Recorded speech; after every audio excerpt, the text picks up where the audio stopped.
میں بہت دردمندی کے ساتھ، بہت احساس کے ساتھ، دل کے کڑھن کے ساتھ، محبت کے جذبات کے ساتھ یہ چند گزارشات پیش کرنا چاہتا ہوں۔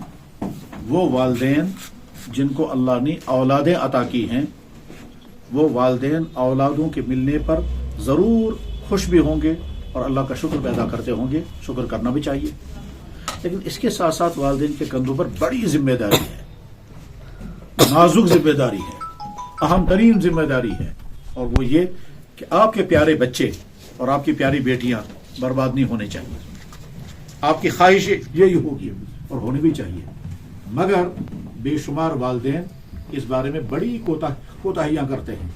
ان کوتاہیوں کا نتیجہ یہ نکلتا ہے کہ ہمارے پیارے بچے اور پیاری بیٹیاں برباد ہو جاتی ہیں، بری عادتوں میں پھنس جاتی ہیں۔ لہٰذا ایک طرف سے ہم جب سکول والوں سے کہتے ہیں کہ آپ کے پاس جتنے بچے پڑھنے کے لیے آ رہے ہیں، جن والدین نے اپنے بچوں کا ایڈمیشن آپ کے سکولوں میں کرایا، ان بچوں کا ایمان، ان کا کیریکٹر، ان کی تعلیم، یہ تینوں آپ کی ذمہ داری ہے کہ ان تینوں کی حفاظت ہو۔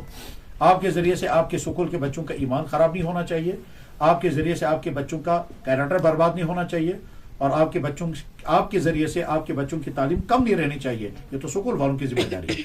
والدین کی ذمہ داری یہ ہے کہ سکول میں بچے نے جو کچھ سیکھا، کم سے کم گھر میں اس کی حفاظت ہو جائے۔ والدین کوتاہی کرتے ہیں، بچہ گھر سے باہر نکل گیا، اب وہ بری کمپنی میں چلا گیا، بری عادتوں میں پڑ گیا، اور بعد میں والدین بلک کر روتے ہیں جب بچہ بگڑ جاتا ہے۔ تو اللہ کے لیے اپنی ان بچوں کی فکر کریں۔ آج کا سماج، آج کی سوسائٹی، آج کا ماحول جیسا ہے وہ ہر آدمی جانتا ہے، ہر والدین جان رہا ہے کہ ہمارا بچہ بگڑ سکتا ہے اگر وہ گھر سے باہر چلا گیا برے۔ جناب والا حالات یہ ہیں کہ بعض دفعہ ایک ہی گھر میں ایک بگڑا ہوا بچہ ہے اور دوسرا بچہ اچھا ہے۔ ایسی صورتحال میں ہم یہاں تک کہتے ہیں اس بگڑے ہوئے بچے سے دور رکھو اس اپنے اچھے بچے کو، کیونکہ اس کی بری عادت اس پہ نہ آ جائے۔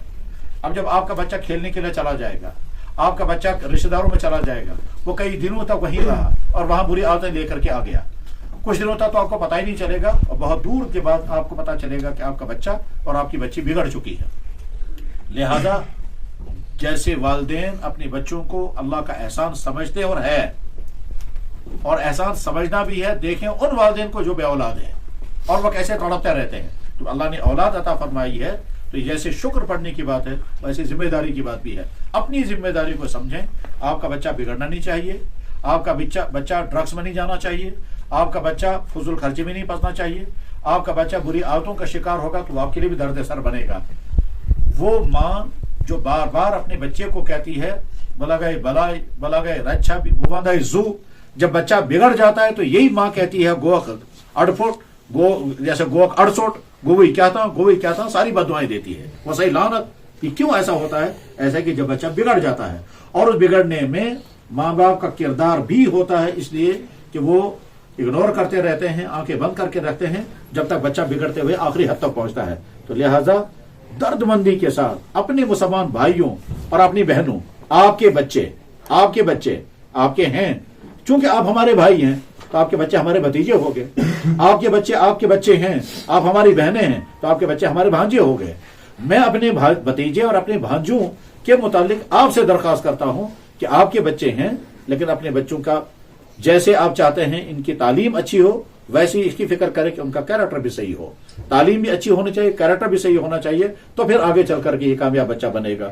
اللہ آپ کے بچوں کو آپ کے لیے رحمت بنائے، اللہ آپ کے بچوں کو آپ کے لیے شہجار بنائے، اللہ آپ کے بچوں کو آپ کے لیے مستقبل میں امیدوں کا مرکز بنائے اور آپ کے سارے خواب پورے ہو جائیں، اور اللہ کرے آپ کے بچے آپ کے لیے ایسے بنے کہ آپ کہنے چاہیے خدایا جیسا بچہ ہمارا ہے ایسا ہر ایک کا ہونا چاہیے۔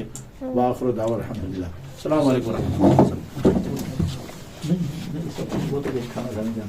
بہت شکریہ۔